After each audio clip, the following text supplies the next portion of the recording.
went to medical school in 1970, so I've been both a participant and a bearer of witness to an enormous number of social changes. I think it's important first to define what integrative medicine is, and basically that involves using an evidence-based approach to treat the whole person. So the person's not just a kidney, they're a mind, a body, a soul, physical and emotional, mental, spiritual needs all are involved in getting healthy.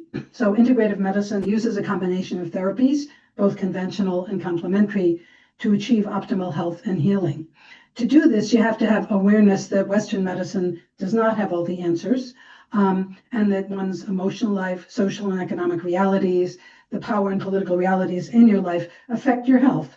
And so that requires really listening to patients respectfully with an open mind, and then working towards helping folks get healthy as a negotiation so that the clinician and the patient work together. It's not a top-down patriarchal directive of treatments.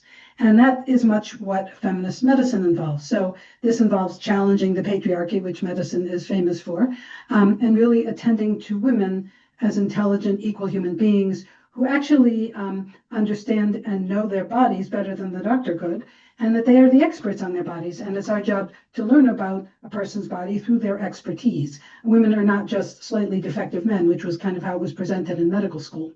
It also, feminist medicine also involves an awareness that Western medicine does not have all the answers, and that the emotional life, the social and economic realities that women live in, and the power and political realities really affect health and well-being.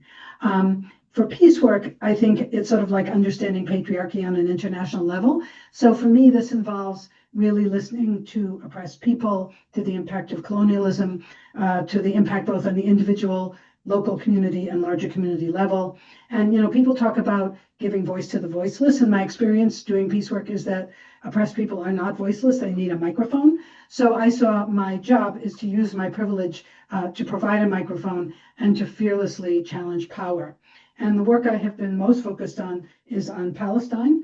And so it's important for me to share that it's not a disjunction from my health work. It is that kind of Palestine work stems from the same worldviews and the same understanding of oppression and the same underlining understanding of political and economic forces. So all of these three areas are all about justice, about pushing boundaries, about attending to both the individual and the social and political systems in which the individual lives, and then really making a lifelong commitment to challenging power and to contributing to make the world in community with others